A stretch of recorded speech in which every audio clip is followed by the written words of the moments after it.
21, Kiana Cooper, 23, Ramona Bachman, and 24 is Drew Spence.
Welcome to BBC Sports coverage of the Women's Super League. By the end of the 90 minutes at Kingsmeadow this evening, Chelsea could have one hand on the WSL 1 title.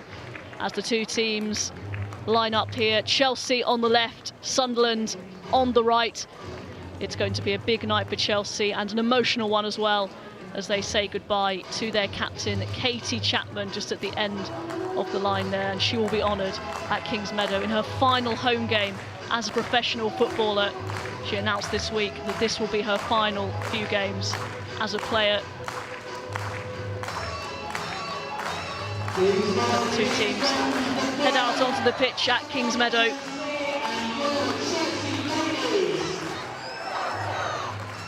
And as is tradition now, when a legend of the game decides to hang up her boots, the two sides will make a guard of honour for Katie Chapman, the Chelsea captain, a leader and a champion, of course, 3 times WSL champion. She's hoping to sign off with another title under her belt as Chelsea look to claim their second WSL 1 title. They were handed the initiative after Manchester City lost earlier on. They could increase their gap to the top by 6 points with a win against Sunderland this evening. Here she comes, Suns in tow. Katie Chapman takes to the Kingsmeadow pitch for the final time as a Chelsea player.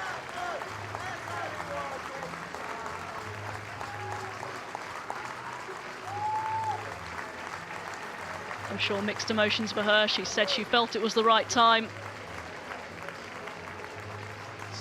But when you've had a career spanning a good 2 decades, I'm sure she'll feel a lot of emotions as well.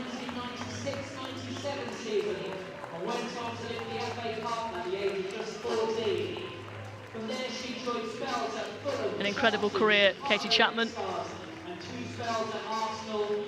And just recently won her 10th FA Cup of her career when Chelsea lifted the trophy at Wembley last weekend.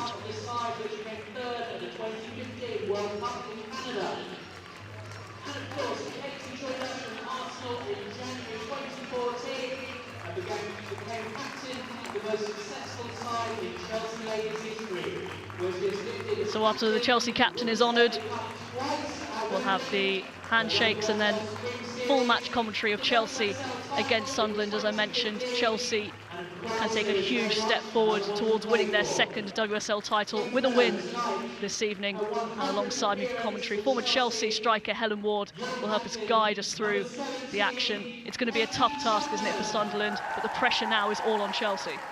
It is, yeah.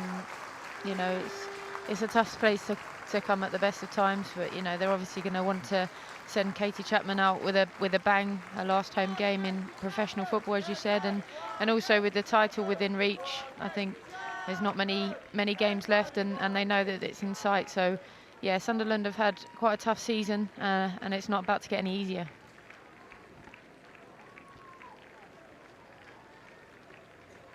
There is Katie Chapman, presented with a memento.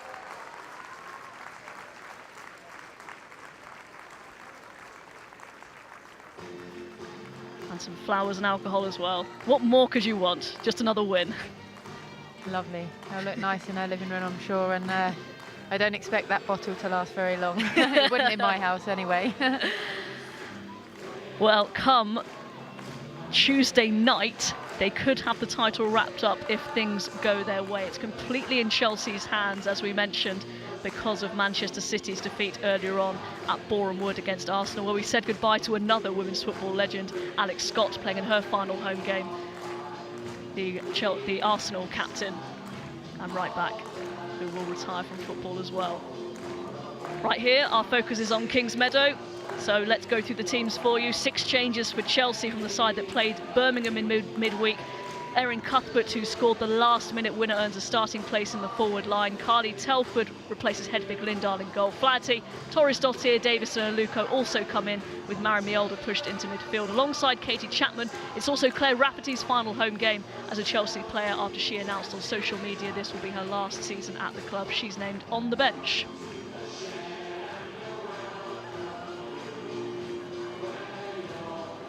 As for Sunderland, they are now 2nd from bottom in the Super League table after a difficult run of form. 3 changes from the side that were defeated by Reading. Rachel Pittman comes in at right back, Molly Lambert starts in midfield, and Abby Joyce is preferred on the wing.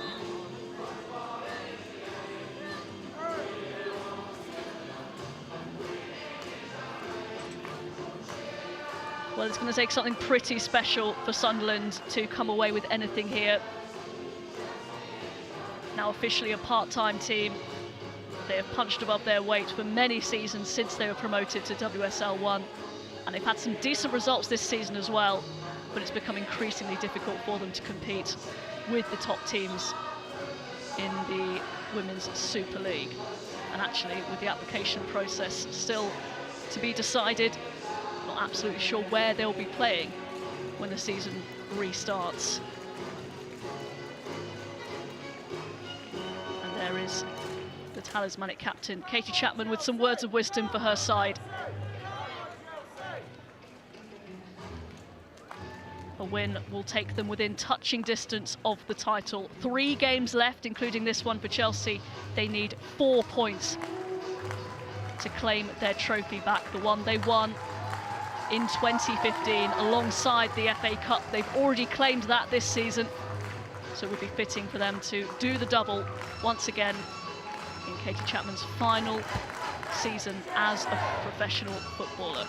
There is Lucy Staniforth, the captain for Sunderland, by far their best player this season and a real leader as well for them. They'll need all her nous if they're to make an upset this evening. It looks like Chelsea all in blue, and the White Sox are going to kick us off here. Kirby and Davison over the ball. And the referee, Abigail Marriott, will get proceedings underway at Kingsmeadow in Chelsea's final home game here. It's been quite a fortress, and they're already on the attack. Kirby trying to play in Aluko. And I imagine that's going to be the pattern of the game, Helen Ward, already. Yeah, they've got some frightening talent, haven't they, especially in the forward areas. Fran Kirby, having picked up every award going in recent times, you know, she's going to be looking to add to her tally. She wants to, you know, she's already picked up those awards, but she's not going to want to stop now, and it's going to be a formidable task for Sunderland and their back line today, I think. Cuthbert up against Showman and away from Joyce. And the elder pushed into a more midfield role, having occupied the middle place in the back three in recent times. Space for Cuthbert to run into here. Slides in Kirby. Now here's Gemma Davison, a rare WSL start for her. Slips it through to Kirby. Early chance for Chelsea. It was towards Aluko. And Showman will clear.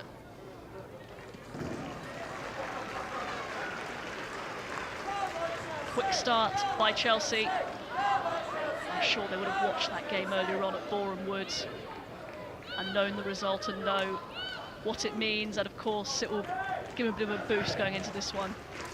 Yeah, I think obviously, you know, you try to focus on your own games, but everybody would have been aware of what was happening with the Arsenal-Man City game, and you know, although it was in their hands anyway, it just makes it that little bit less pressure. 4 points in 3 games, you can't really see them not getting that, but they're going to want to get the job done as soon as possible, and maybe have that final game to enjoy when they take on Liverpool. They don't want to go up there having to get any points. I think they want to get it done and dusted as soon as they can. Aluko to Mielder, and here's Cuthbert. Sends it a little bit wide, manages to keep it in. Good defending by Abby Joyce. As we mentioned in the build-up, Erin Cuthbert getting that last-minute winner against Birmingham. It was a heading for a 1-1 draw. It's another circumstance where it gives you a massive boost, isn't it, Helen, when you score a last-minute, last-gasp winner. Kind of stays with you for days, doesn't it? It does. It's lovely, because I'm sure they got to the point where they thought they were going to have to settle for the draw, and it wasn't going to be their day. And obviously Birmingham are a top side themselves, and they've really had some excellent results this season, especially against the top teams. So for them to get that winner, and for it to come from a young player that has really stepped up to the plate when she's been asked to play this season, and yeah, it'll be a fantastic moment for her. She'll be full of confidence as a result of it, as will the whole team. Torres-Dottir, one of 6 changes today. Chelsea obviously played in that FA Cup final last Saturday, then against Birmingham on Wednesday, here tonight, and they're in action again away at Bristol City on Tuesday. Hectic schedule for them, something they've had to deal with all season. Foul by Aluko on Pittman. Free kick to Sunderland. I think they'll take their time over this one. It's going to be a long evening, isn't it, for those Sunderland defenders? It could well be, yeah. I think she's probably pleased that she got the little touch there from Eni Aluko, who put her hands up as if to plead innocence, but I'm not sure anybody else saw it that way. But they'll take as much time as they can, and set pieces and things like that won't be taken very quickly, I'm sure, and they'll just look to grab anything they can on a counter-attack.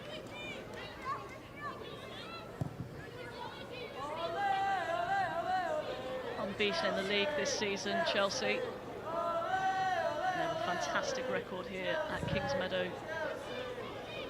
Just 2 losses in all competitions all season, against Man City in the Continental Cup and against Wolfsburg in the Champions League. And here's a promising move for Sunderland. Staniforth, though, passes it straight to Mielder. That's a loose pass as well, cut out by Lipka. Now here's Wynn for Sunderland. Showed too much of that to Davison.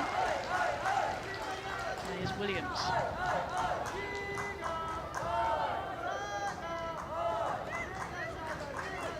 Chelsea throw. Williams, a former Chelsea player herself. Played for the club in the 2012 season of the WSL. Here is Staniforth. Goes for goal herself. That was a decent effort. An ambitious one, but on target, and a wry smile by Carly Telford. Yeah, I think they probably know each other quite well. Obviously, Carly's roots lie in the northeast, and she's probably thinking that was a bit of a cheeky effort, but Lucy Staniforth has got that in her locker. She's a fantastic striker of the ball, and we've seen this season already that she's popped up with some crucial goals for her team, and hitting it from that distance, there's not many that can do that, but a little bit more height and that would have been quite troublesome. And if they can have those opportunities, if you give her space, she may well take one of them, so Chelsea will have to be careful, I think. Sharp back to Laws.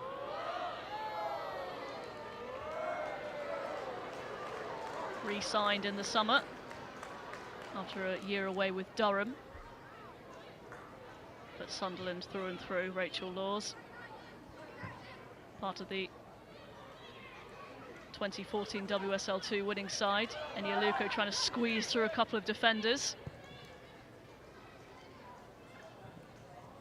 Now, Lipka keeps it in but passes it straight to Chapman. Millie Bright is the one WSL goal this season against Manchester City.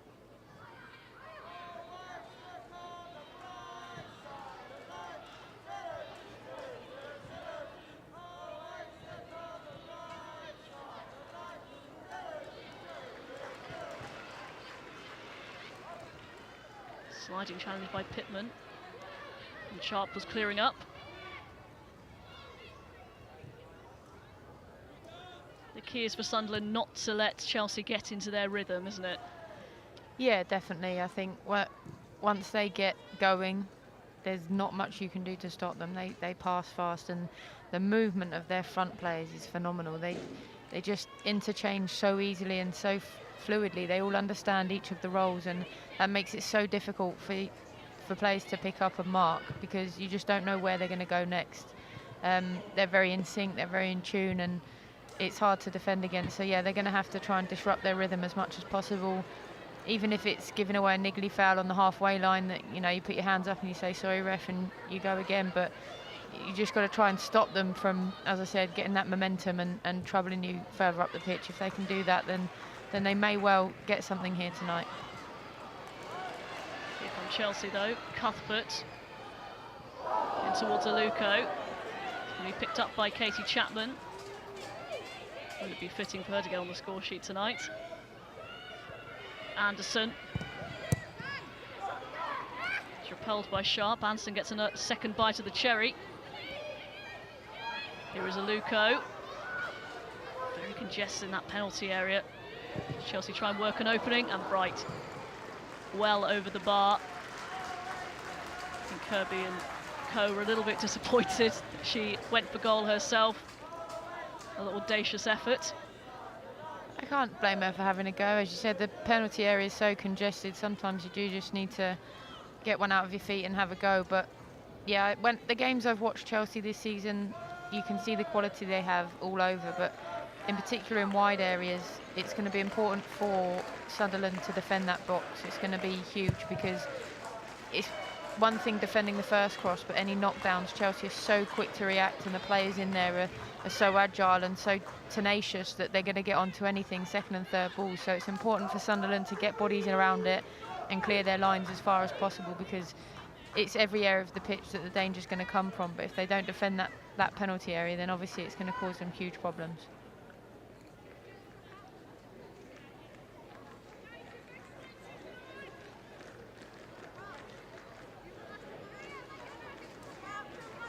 Ball's gone missing here.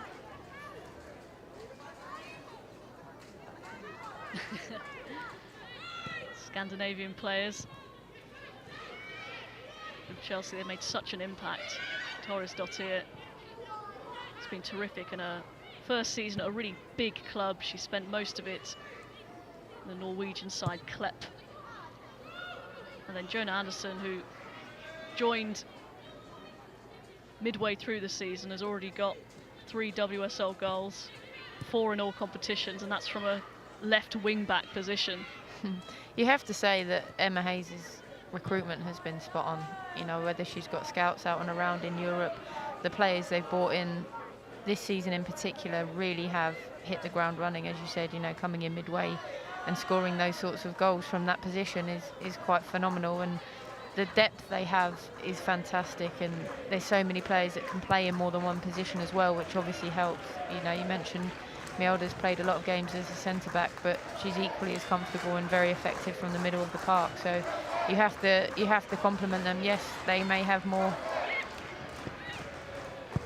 Sorry, they may have more financial backing than other clubs, but you still have to go out and get the right players, and Emma Hayes has obviously done that this season. That was a good challenge by Pittman, with Kirby lurking, not a sight you like to see as a defender. Fran Kirby running at you, and as you alluded to, Helen picked up her Football Writers Award this week, and a host of others at the Chelsea Awards as well. She's had quite a season, 24 goals and counting. Although she's not the WSL's top scorer, that at the moment is Ellen White, who's having a terrific season with Birmingham. Yeah, I mean, you know, Fran Kirby, going back to her, she is a phenomenal player, and she has won everything going, I think, both at club level and, you know, domestically within the whole game. And I think she's had more photographs with Mo Salah than I have with my husband, but you know, it's thoroughly deserved. She's been exceptional, and it's not only people who watch the game that are voting for her, it's her peers and managers as well, and that says it all about the player. But yeah, Ellen White again, she's had a great season. She was out injured for quite a lot of it as well, I believe, at the start of the season. So for her to come and score that many goals in a team that's not challenging at the top of the table right now is a very good achievement for her. And you know, it doesn't surprise me. She's a goal scorer. She's done it her whole career, and she's the type of player that you give her opportunity, she's obviously going to take them. So yeah, 2 players that have had great seasons, and I'm sure Phil Neville will be very pleased about that, the fact that they're obviously both English. Yeah, I was going to say, not something at the forefront of your mind, Helen, but good for us. Well, we managed to stop them both from scoring in April, so we'll Very take that true. for now. Very true. We'll mention that just the once this evening. That's a decent looking ball towards Lambert. She'll kick this one in. She couldn't find a teammate though. Cut out by Torres Dottir.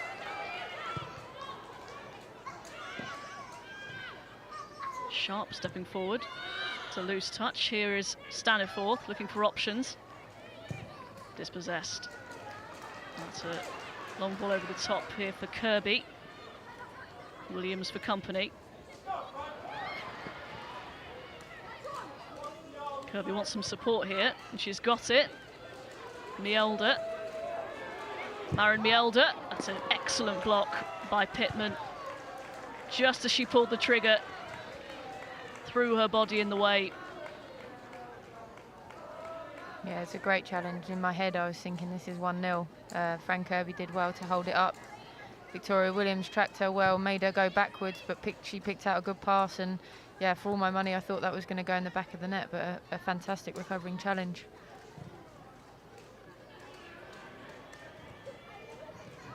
Cuthbert trying to find Davison. Here's Wynne. Straight to Carly Telford. Getting just her 4th WSL appearance. Hedvig Lindahl, the #1 goalkeeper for Chelsea.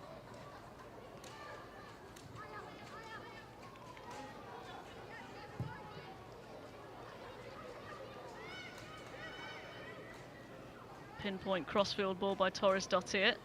Here is Davison. Cuthbert.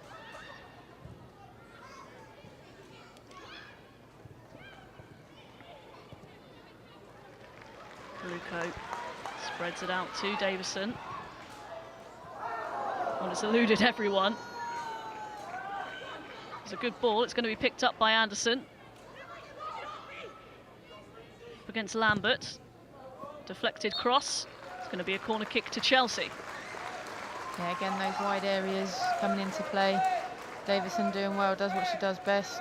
not a bad ball in, but obviously nobody just pulled it back a little bit. Anderson reacted well, but good deflection.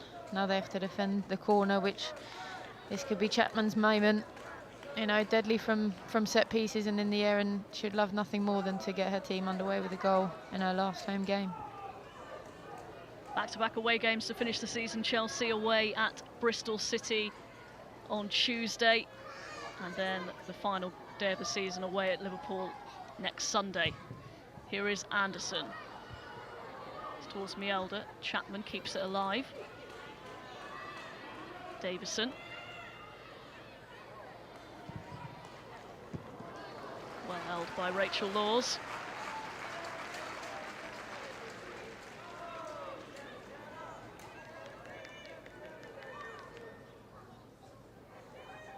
Confident shot stopper, Rachel Laws. Yeah, she's been an excellent keeper for a number of years now. I was a little surprised when she left for Durham for the spring series, but it was, you know, she's a Sunderland girl, and I think this is where her heart's been.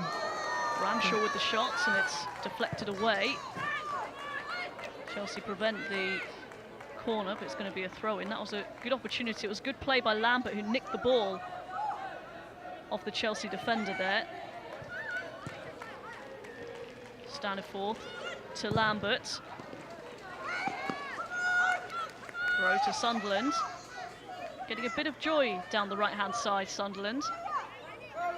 Yeah, they'll be happy gaining a bit of territory, trying to combine players down this side. They look like they're up for it, and just that final quality on the pass or the final cross lacking, but they're doing well down this side, and they've got good players in that wide area. It's well worked. Pittman with the cross in. Win. Staniforth just muscled off the ball, and here's Eni Aluko getting past Lipka. Tried to pick the pass to Kirby. Well seen by Sharp.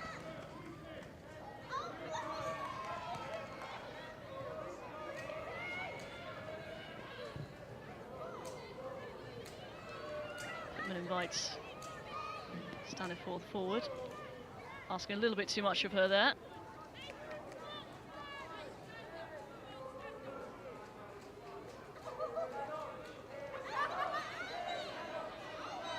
Be interesting to know how the Sunderland players are taking to these final few games with, you know, not only the clubs but their own futures in doubt, and it must be quite hard for them not to know what's going on.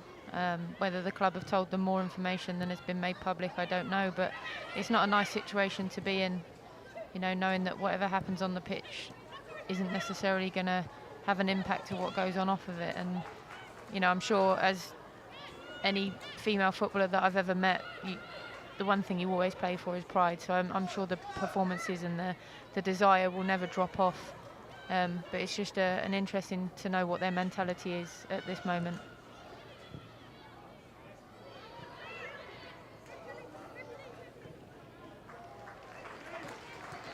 I don't think their work ethic has ever been questioned. It's just obviously difficult with the quality, and I think the great thing about Sunderland, they're almost being forced into playing these younger players, and a couple of them, Molly Lambert in particular, has had a terrific season, a real breakthrough season on the ball at the moment, and it's given these younger players an opportunity to play first team football.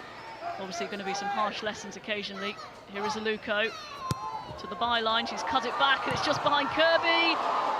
So close. Erin Cuthbert at the far post. It's going to be a corner to Chelsea. Brilliant play by Eni Aluko. And somehow it's scrambled away by Sunderland. That's a great deflection from Kyla Showman there, because that was destined for the bottom corner. Excellent defending and real neck on the line stuff from her. Comes the corner, Bright was there, it's away by Williams. Ramshaw can't collect.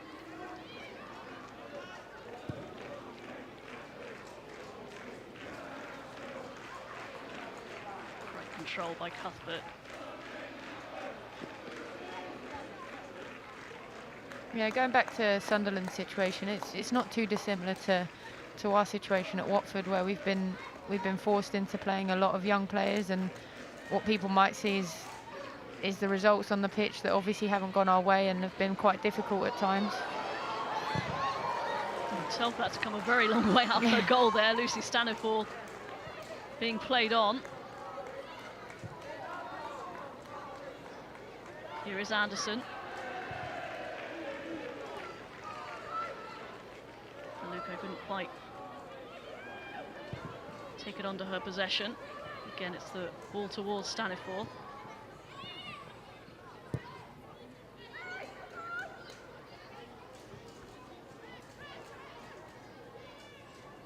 You're right, if spectators, well, they just look up the score and they haven't actually seen the game, perhaps doesn't quite reflect the scoreline. Yeah, and we've got, I think, the London Bees game recently, we had 8 of the starting 11 were 20 or under.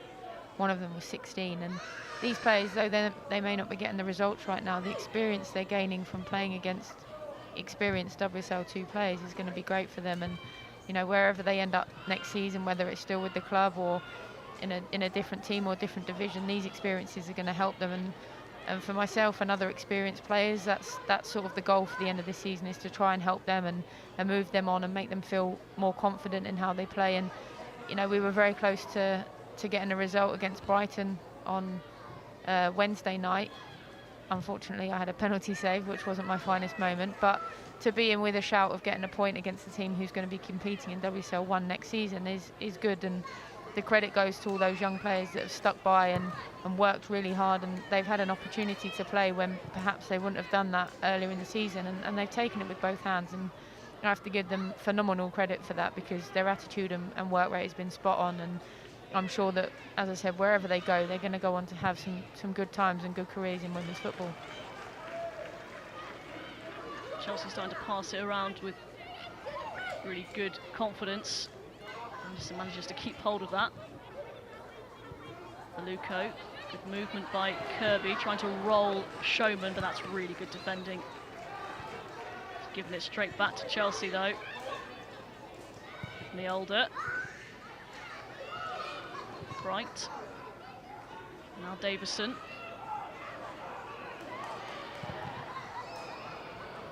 The cross didn't quite match the silky skill. The Davison step over, we've seen that so many times over the years, and it's just so effective. It's a piece of skill that you all learn as a kid, and everybody can do it, but it's one thing doing it in a training session, but to do it in a game and for it to work and come off as often as it does for her is credit to her. And she's technically such an effective player, and I'm sure she's been frustrated this season with the lack of opportunities that she's had, but you do know that whenever she steps on the pitch that she's going to go out there and enjoy playing and enjoy producing pieces of skill like that. She's found opportunities a little bit hard to come by, Gemma Davison, particularly starts. But Chelsea just have so much depth and quality. There's Ramshaw trying to turn away from Flaherty, does well stick to her task. Ramshaw gets the shot away, almost hits Staniforth, and it's away by Bright. Good play by Lipka.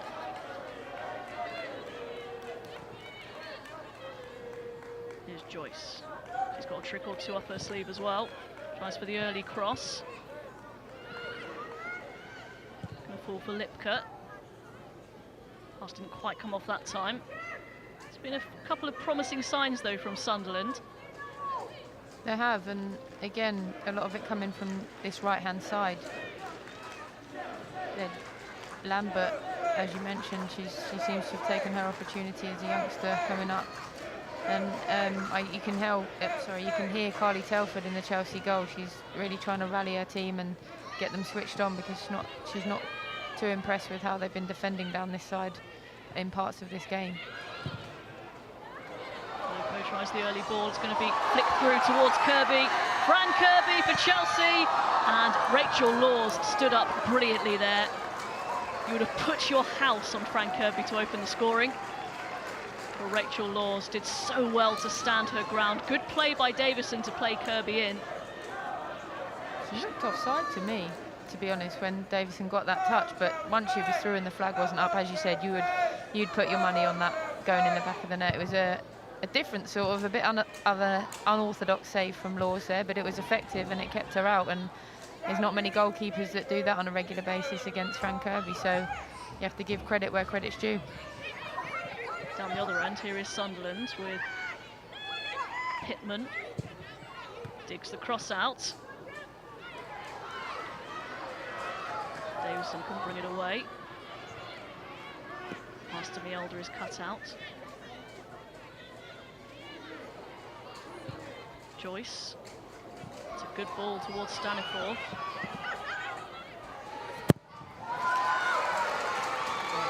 Clear her lines.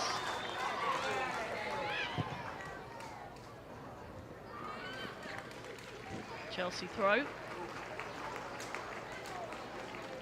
Lipka, another pre-season signing from Doncaster Rovers Bells.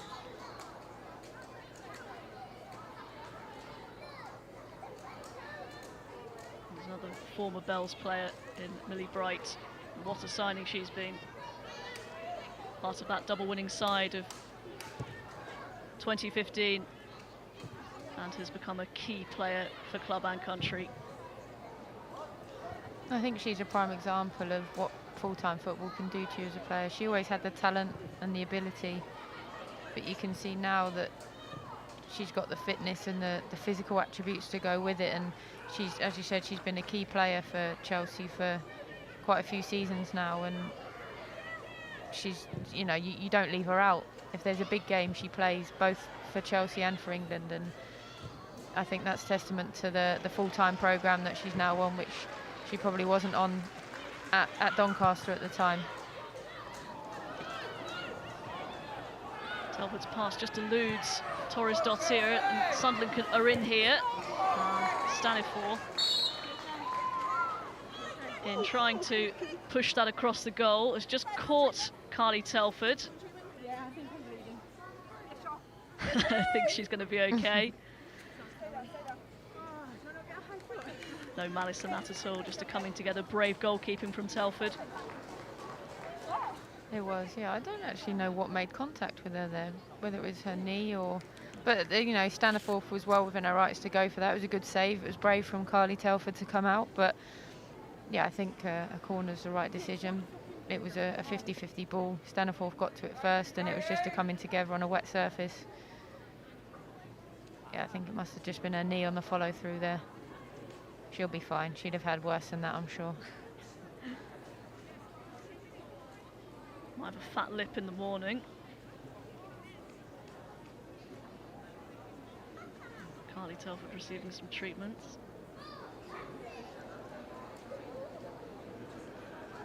Yep, as you say, a former Sunderland player herself. And they make them tough up in the northeast. She'll just be hoping her teeth were okay.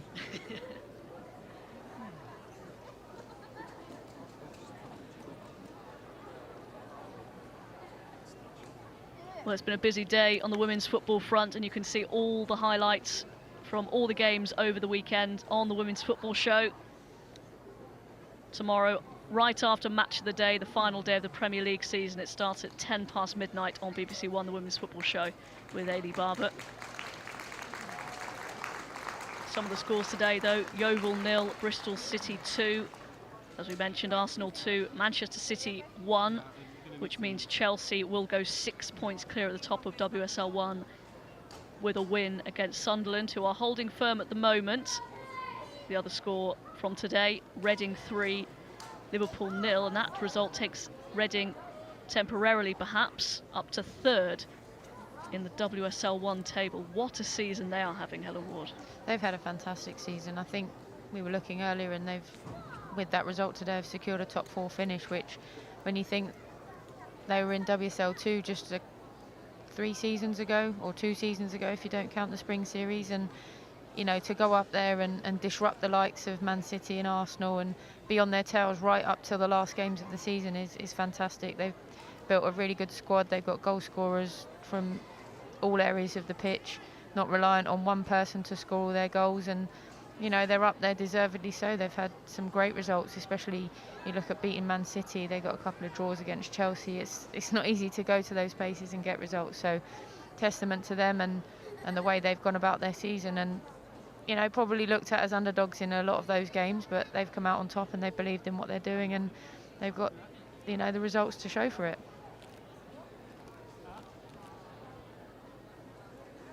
And just a word on Manchester City as well. It's been a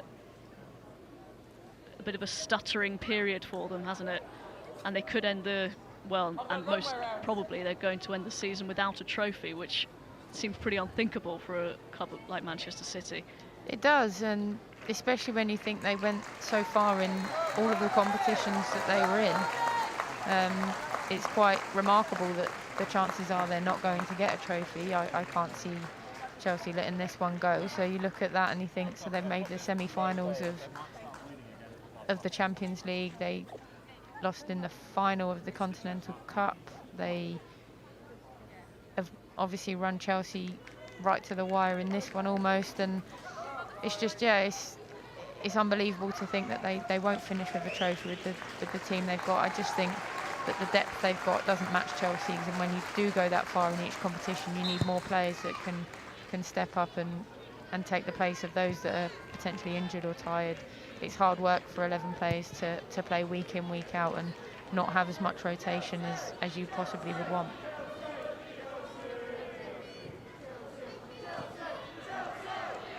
Back underway, and Carly Telford, they've stitched her up as much as they can. Doesn't look great, but and she was given a free kick for it, actually. She was, yes. I thought they'd given a corner, but obviously the little word she had with the ref paid off, and and she got her wish for a free kick. Stitched up and ready to go. Lambert helps it on. Ramshaw gives chase, headed away by Flaherty.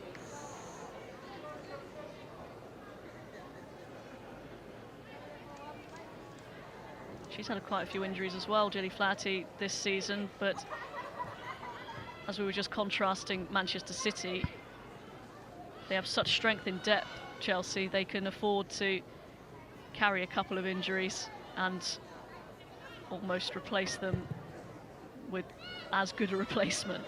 Yeah, I mean, there's a lot of players in this team who would have been used to starting week in, week out, every game. The likes of Gemma Davison, Gilly Flaherty, Claire Rafferty, Annie Aluko.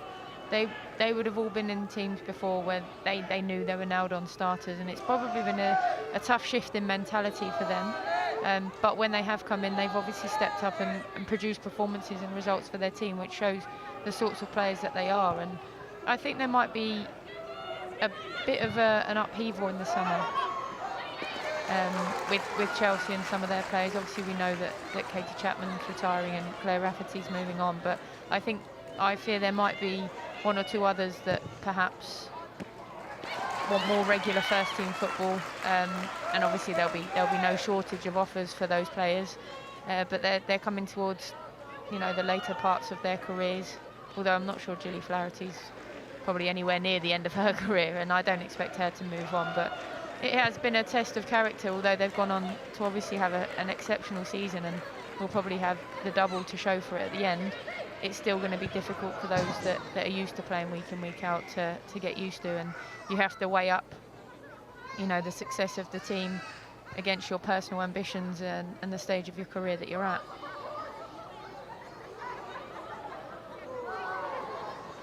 Here is Cuthbert. Sunderland have done very well so far to repel the attack of Chelsea.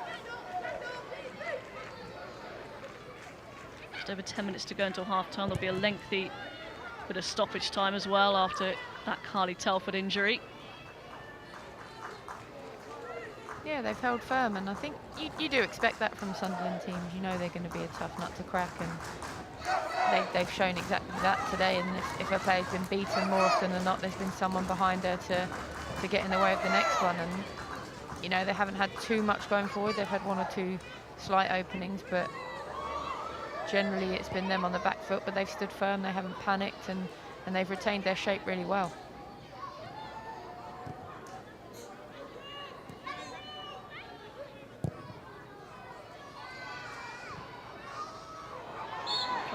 clattered. Oh, Davison, I should say. Davison clattered by Joyce, and perhaps a handball as well. It's a shame. I don't think she needed to make that foul, because Davison's touch had actually taken it into another Sunderland player, and they could have had a bit of a break on, but obviously Joyce couldn't get herself out of the way and ended up fouling her. Chelsea's so adept at those long diagonal balls. Aluko allowed to turn. Here's Anderson. Great recovering challenge once again by Lambert. And she looks a good player, looks athletic, throwing herself in the way. Obviously wants to make a mark in this league and in this team, and taking her chance really well.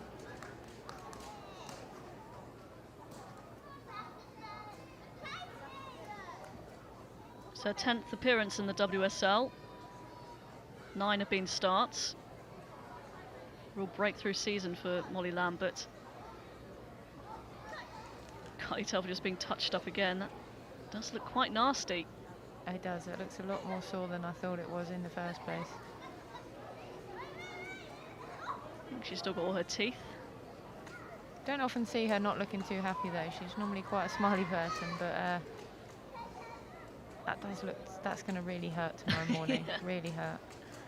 Especially when you wake up and you forget that it's happened and you go to eat or move or do anything, it's going to be horrible.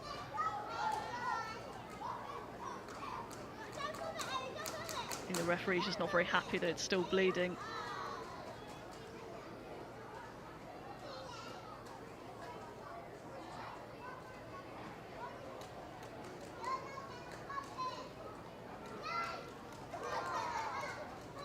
Another Chelsea player has had to wait for opportunity, of course. So many excellent goalkeepers. Becky Spencer as well, who's had her trouble with injuries. She's had to wait her turn.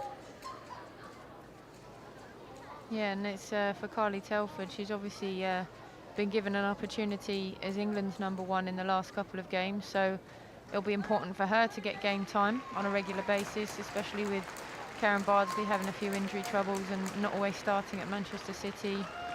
It's, you know, it's an opportunity for her to grab, but she needs to be playing in order to do that. Chelsea can take the corner kick now. Jona Anderson. It's floated in. I think it was Millie Bright who was pulled up for a foul. Going to be a free kick to Sunderland. Don't think their defensive discipline has ever been in question, Sunderland. It's more down the other end. Let's just take a look at this. Too much in that, but... No, it seemed a bit soft. But no, you're right. There's never been questions about Sunderland as a defensive unit and the way they work for each other and for the team. Just sometimes that lack of quality, maybe a lack of experience in the other areas of the pitch that can cost them at times, but they've had a couple of really good results this season, so they know they can do it. It's just finding that consistency, which obviously comes with the more experience you've got, and with a lot of younger players playing it, you're going to have those ups and downs. Actually, most of their best results this season, Sunderland have come away from home. They've won 4 in total this season in 3 games. 3 of those 4 wins have come away from home. Here is Abby Joyce. Opened up for a little bit, it's going to be deflected. Kept in by Telford. Yeah, am I right in thinking they beat Reading 1-0 away from home, which, you know, you look at that now and that's a really good result. Adams Park's not an easy place to go to get a result these days, and keeping a clean sheet against them as well is very good. So that's, you know, that shows that they can do it. They can keep clean sheets. Beat Birmingham as well. I think that might have been a home game though, but still 3-0 against Birmingham, who again are a very good side, is a good result. And that's something that, depending on what league they're going to be in next season, that's something they're going to want to build on, those sorts of results and performances. Right forward, Luco trying to latch onto it into the arms of Laws. They are certainly capable, Sunderland. And I think back to when they got promoted, they had that terrific season where they finished 4th, but even towards the latter stage of the campaign, they were near the top. I remember with a few games to go. Or more blood here. Kyla Showman. Yeah, they want her to be okay. I think she's had a great first half so far. She's put herself about, and it's probably a result of a challenge or a block that she's bleeding, but she's made some really important interceptions and tackles for her team this evening, so she'll want to get that cleaned up and back on the pitch as soon as possible. It's a good thing this is an evening game. A lot of bloodshed. It's like an episode of Casualty.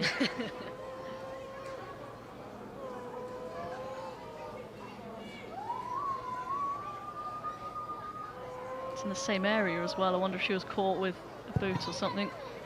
Either way, yep, she'll want to get straight back onto the pitch. Sunderland down to 10 at the moment. Lambert just miscues. Yeah, she didn't quite get that right, but you know, having the confidence to go for it. Ooh, just got caught by her own player, I think.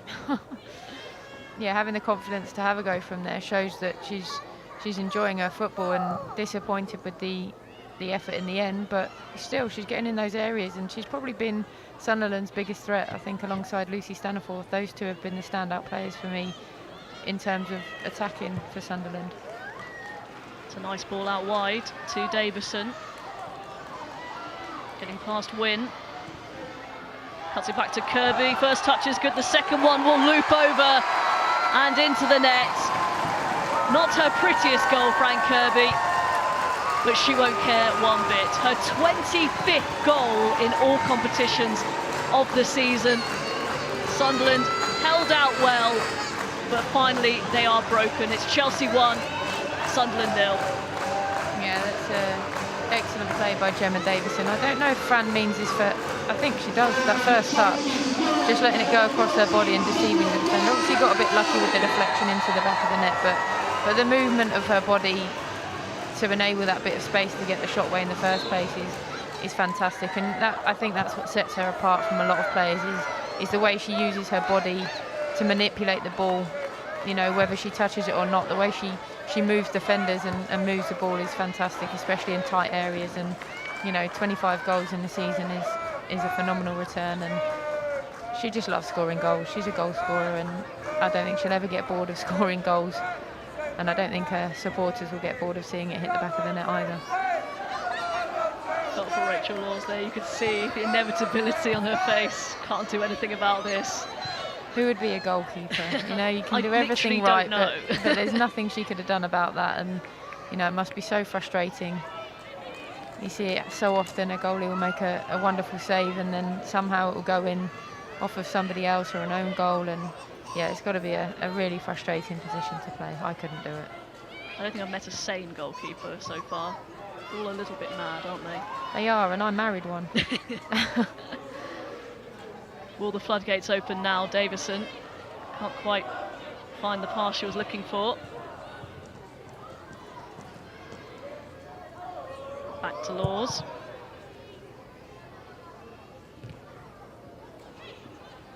Nearly ricocheted towards Ramshaw.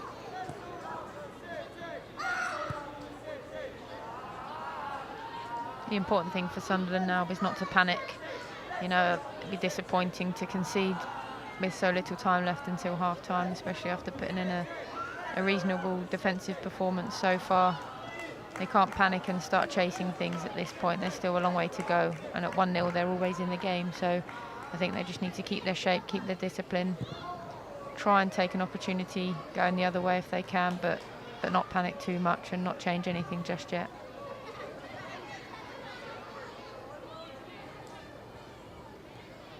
Yeah, they've taken some hidings from Chelsea over the years, and they lost 6-0 in the reverse fixture earlier on up in the northeast.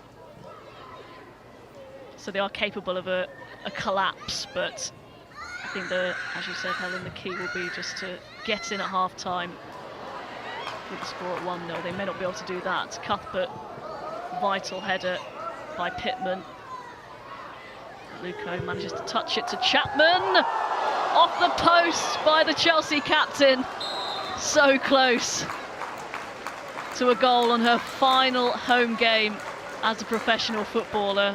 Great hit. Yeah, really good hit, and it's been a wet day down in London today, and I think the skip off the surface nearly beat Rachel Laws there. Looked like she thought it was going wide and pulled her hands away, but fortunately for her it came back off the post. But yeah, a really good hit, and I think there's almost a sense of inevitability that Chapman will get on the score sheet today, and you know, we'll see if that's going to happen perhaps in the second half. But yeah, good effort, and Sunderland will be desperately pleased that that's come back off the post. You can see it, can't you? Maybe once Chelsea, if they have wrapped this up towards the end, they'll be trying to tee her up, won't they? 6 minutes of added time because of that lengthy injury to Carly Telford. Yeah, it'd be interesting if they get a penalty. You know, if Is the sentimentality? Yeah, if she's Fran Kirby's around, she'll probably want it, but at the same time, Chappers is going to want to finish on a high and grab herself a goal as well. We'll see what sort of team spirit they've really got. I think it will very much depend on the scoreline at that point. Really teeming down in the capital tonight. Will make conditions a bit tougher for these players. Cuthbert, she's trying to pull it back from the elder, didn't quite come off.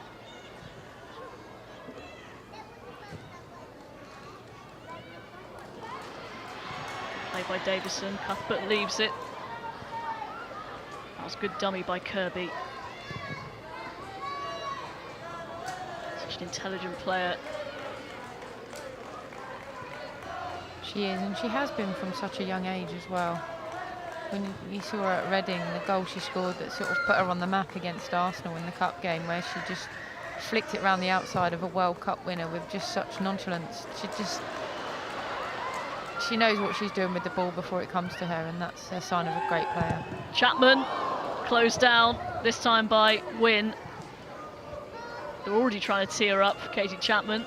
Good play by Davison. He's getting herself into those positions, the Chelsea skipper.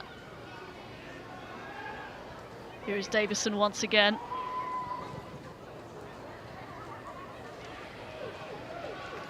Does well to maintain possession. Here is Anderson. Good turn by Cuthbert. Well marshalled by Pittman. Kirby.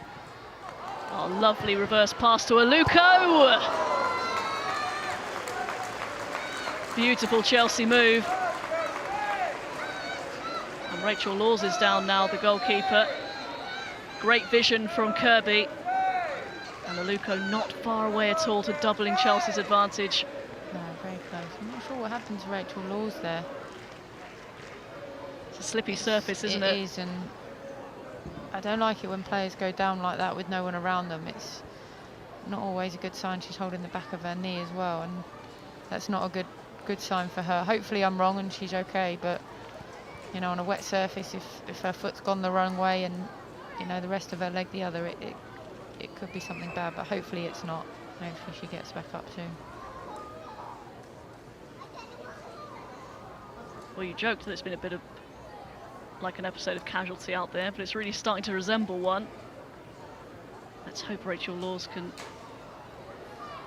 get up. You're right, it's not nice to see a player go down off the ball. Sort of buckled underneath her, and yeah, I didn't like the look of that. She doesn't look to be in too much discomfort. Hopefully that's not just her being hard as nails. Hopefully it is a sign that she's okay, but it's tough to tell. Well, they do have a substitute goalkeeper, Sunderland. Anke Preuss, the German, who might be required, but looks like Laws is pulling her gloves back on. We'll try and continue. It's been both goalkeepers, hasn't it, in the wars? Yeah, the attention seekers. No, it's good to see her back on her feet. That didn't look too good, but obviously it's maybe just a little tweak, and you can't really take risks with knees. You know, especially in women's football, there's a big tendency for medial and anterior ligament injuries. So it's good to see her back up, and it's nothing too serious.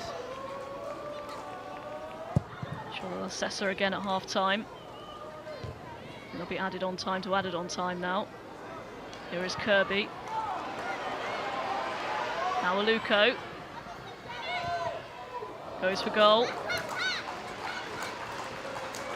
She had options, Eni Aluko.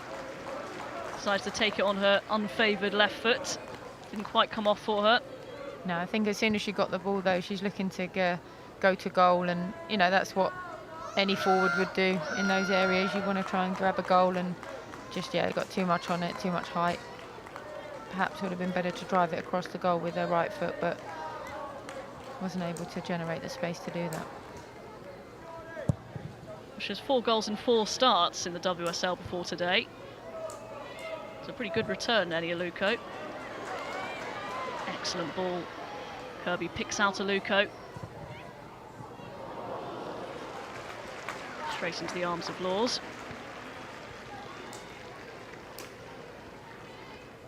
She still doesn't look certain, does she? No, I was going to say she looks to be moving okay, but then the look on her face suggested otherwise.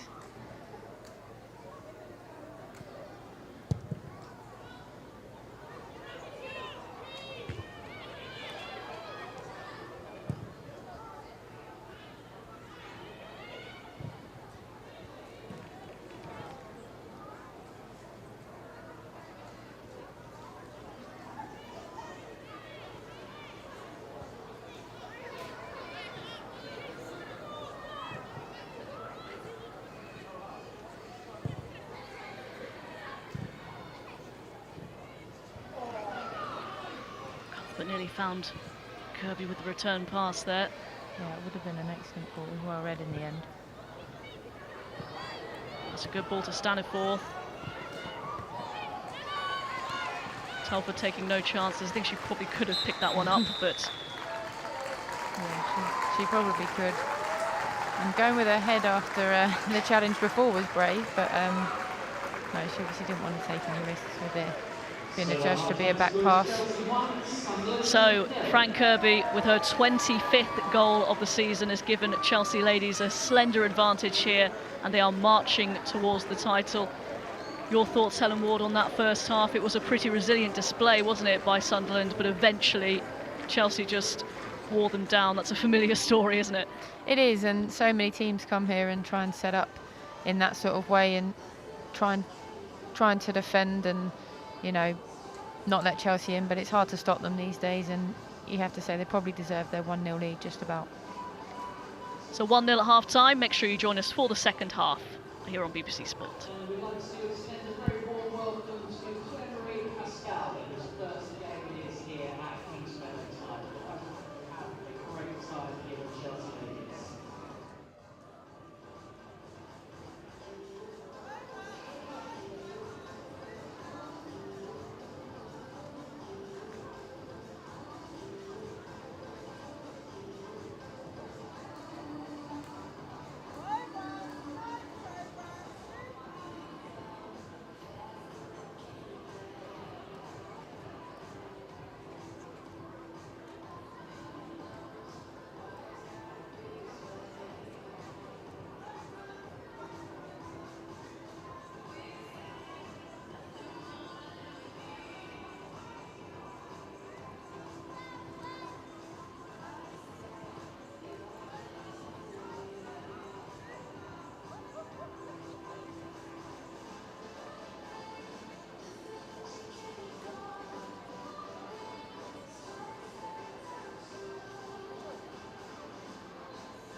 It's just got them up to her. Is it?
Welcome back to Kings Meadow. I'm Robin Cowan and this is BBC Sports coverage of the Women's Super League. Chelsea against Sunderland. And at the moment at half-time, it is Chelsea 1, Sunderland 0. Fran Kirby's 25th goal in all competitions this season. And as it stands, Chelsea are going 6 points clear at the top of the table. They could have the WSL 1 title wrapped up by the end of Tuesday night's game away at Bristol City. There's the Sunderland boss, Melanie Copeland. Her side held out for 42 minutes before Kirby struck with a deflected effort. Alongside me for commentary this evening, Helen Ward, former Chelsea striker. And Helen, really once you saw that Chelsea went ahead, it's going to be an even tougher task, isn't it, for Sunderland from here? It is. You saw that chances for Sunderland were few and far between, if any at all. So to then come out of that block that they've been sitting in to go and try and get a goal is going to be difficult for them to keep Chelsea out at the other end. But I'm sure they'll keep plugging away. And as I said just before half-time, there's no need for them to panic just yet. No need for them to change their shape. Keep doing what they're doing, hope for an opportunity, and then when the time comes where they need to push on, then perhaps they can make some changes and really go for it. No win in their last 6 WSL games, Sunderland. This is not the game you want when you're on a poor run. A motivated Chelsea team who can really put paid to Manchester City's title chase. Indeed, City are now worrying about whether they're going to get in the Champions League positions. Yeah, and it's good that, you know, for the women's game that there are teams competing with City and Chelsea for all those Champions League spots. You know, the start of the season and for most of the season you would assume that those 2 spots were filled. You know, it's just which order they'd finish in. But with Reading and Arsenal hot on their heels, it leaves for an exciting end. Even if Chelsea do wrap it up on Tuesday, there's still a little bit to play for in the teams just below them.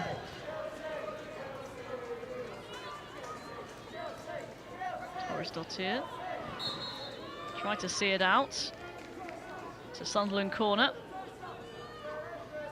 And again, it's Lambert that's up there putting them under pressure and trying to get her team going. And I haven't seen much of Sunderland, I have to say, this season, but she's impressed me tonight, and I can see why the faith has been put in her to go out and play for her team at such a young age. Tried to take the corner short. It's cut out by Kirby, back in by Pittman. Held by Carly Telford, who got a knock in that first half, as you can see on her chin. That's why there was such a lot of stoppage time at the end of that first half. We also had a bit of a worrying sight of Rachel Laws, the Sunderland goalkeeper, going down. Looks like she's okay though. Yeah, it's good to see them both come out for the second half. Both look like they could be nasty injuries, but good to see them both out, and I think both sets of players and management will be pleased to see their goalkeepers fit and able to continue.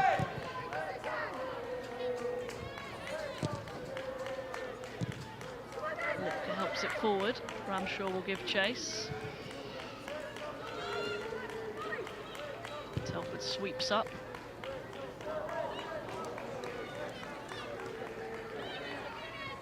Good strength by Williams to hold off Cuthbert. She gets one right in the chest. That clearance by her own player. Ouch. Yeah, that's a sore one. That has hit her right in the lungs and would have taken every breath of air that she's got in them. They're horrible, and all you need is time. But for those first few seconds, it's a struggle. Hayley Sharp just apologising. No intent, of course. But my word, that is uncomfortable. It is. She's a good player though, Victoria Williams. She's strong, she's physical, she's a good player and has had a very long and successful career, and especially at Sunderland. She's really found a home for herself up there, and you know, played against her and with her many times, and she's always been a tough opponent.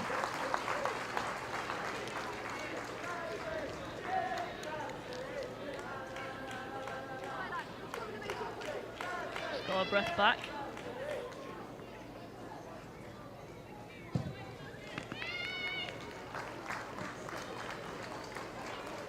she's back on.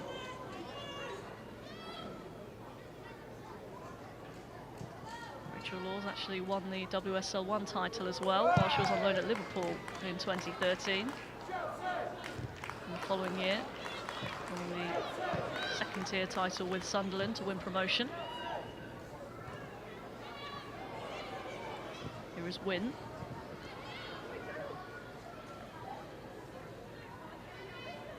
Nailed for Chelsea to Aluko.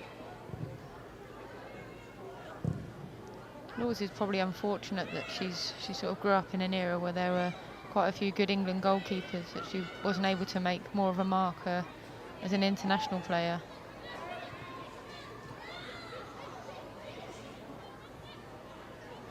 Yeah, she seems very confident in her ability. Very consistent performer. Yeah, and you don't win titles if you don't have a good goalkeeper. So I think, you know, the fact that she's won the top 2 levels of women's football, she's won the title, and that goes to show that she's more than capable.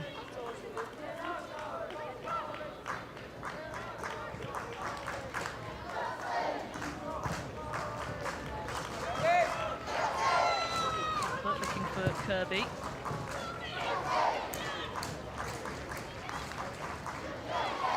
Turned by Joyce, forced out of play.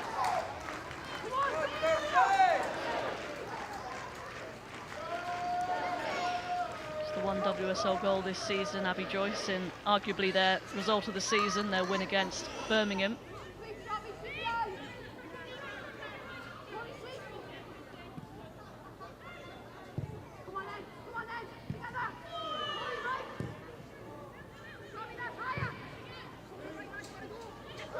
Still hear the dulcet tones of Emma Hayes, although heavily pregnant, due in June, I believe, her twins. Something that you're obviously haven't carried twins, Helen Ward, but you know what it's like. Yeah, she's probably the only person in the country right now who's delighted that the weather's cooled down a little bit. Having had 2 September babies, being heavily pregnant through the summer months can be quite uncomfortable. So, you know, I'm sure with twins it's probably even worse, but yeah, she'll be pleased for a bit of a cooler night, and, you know, especially of an evening when you're trying to get sleep, there's nothing worse than being too hot and uncomfortable. I'm sure she'll want her side to wrap up the title as soon as possible. As we mentioned, it could be as early as Tuesday night away to Bristol City.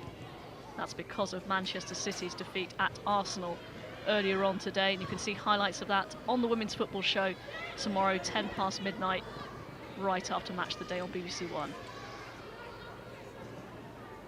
Here's Anderson to round that out of play.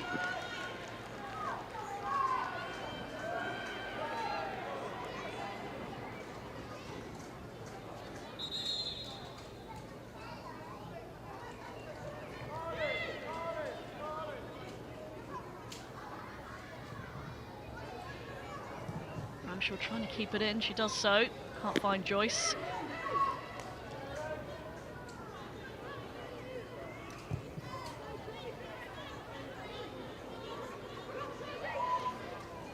It's the 8th meeting between these two sides.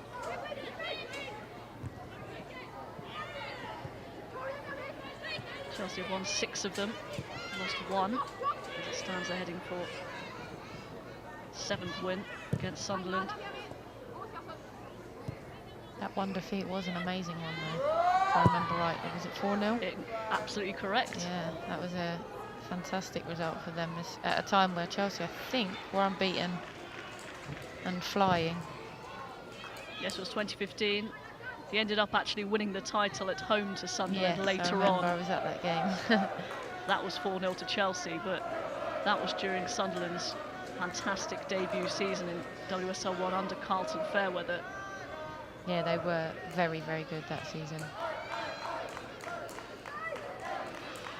Of course, still had Beth Mead in their ranks, a huge loss to any side, and now a big gain for Arsenal. Ended up scoring the winner earlier on.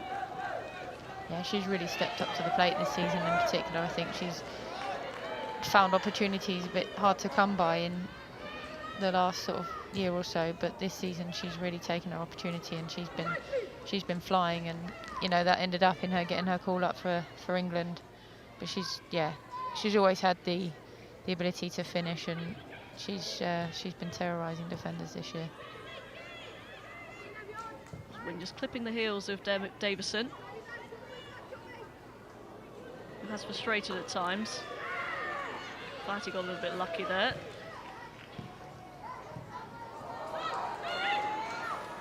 Here's Kirby trying to outfox Williams. Maluko. Might fall here for Cuthbert. Good defending by Williams. Now the Chelsea corner. Cuthbert's another player I've been impressed by, you know, the close control, such quick feet in tight areas, just little touches that you don't necessarily notice until the ball's gone away from you. But yeah, good play from her, earning her side a corner. Cuthbert with the corner. Here's Davison. Lielder hit Kirby in the face, it ricocheted back to Lielder. It's a heavy touch from Bright.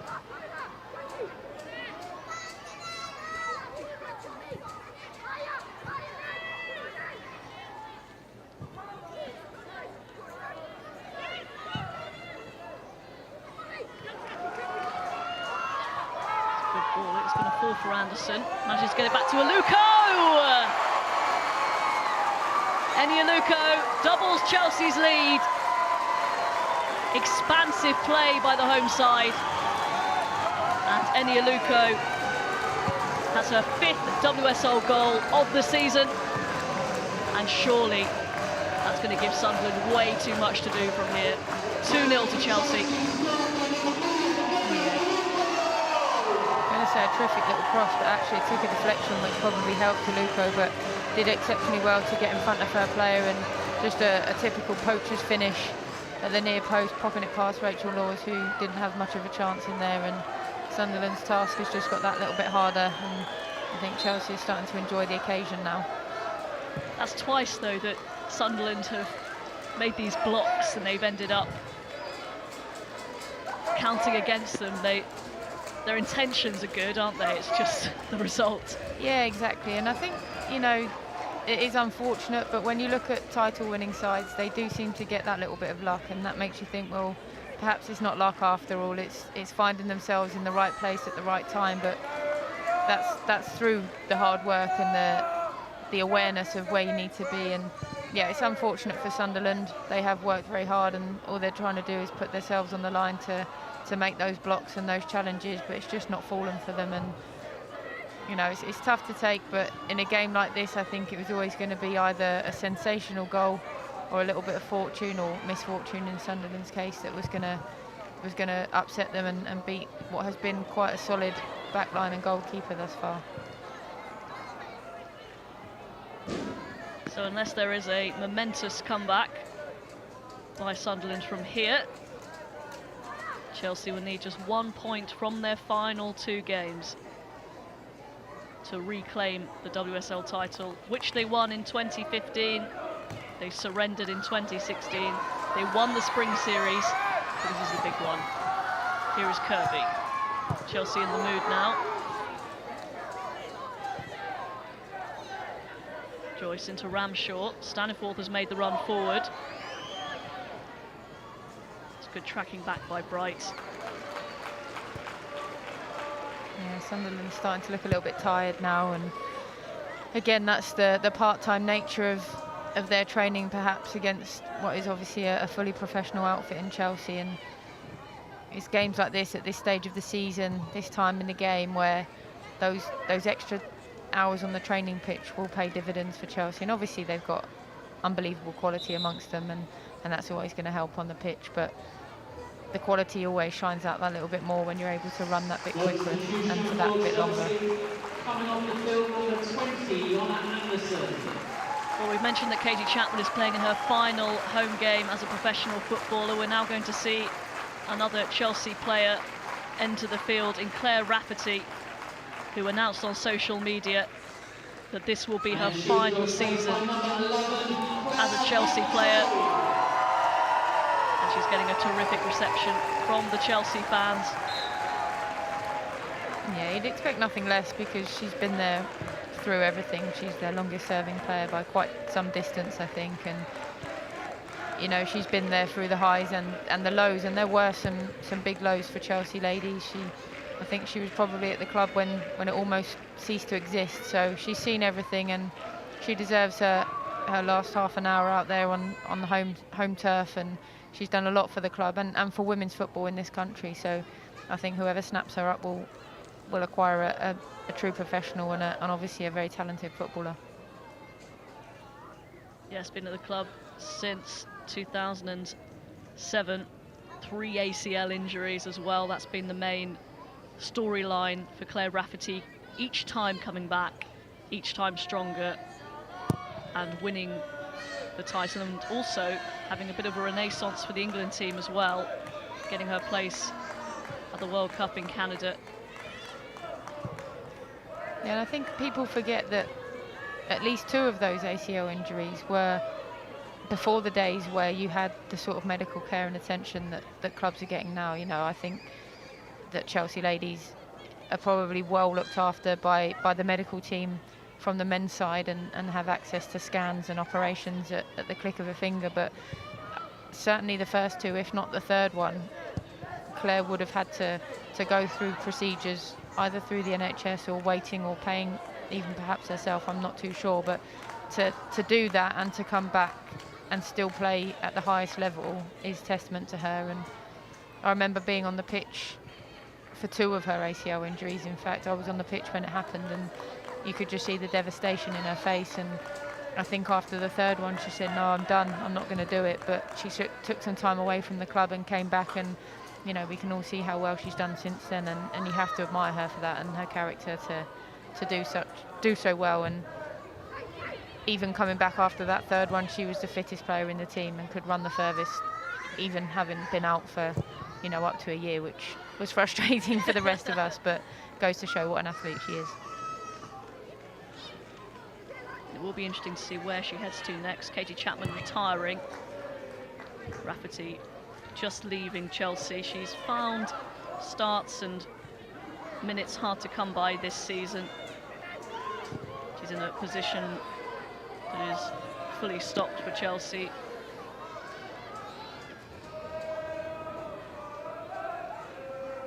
Again, it goes, you know, you look at those sorts of players that, as I mentioned before, perhaps won't be at the club next season, and any other club going through such a transition with such experienced players, you might see a bit of a dip in form, but that hasn't been the case for Chelsea, and whether in transition or not, they've adapted to the changes so well, and you can't fault them for that.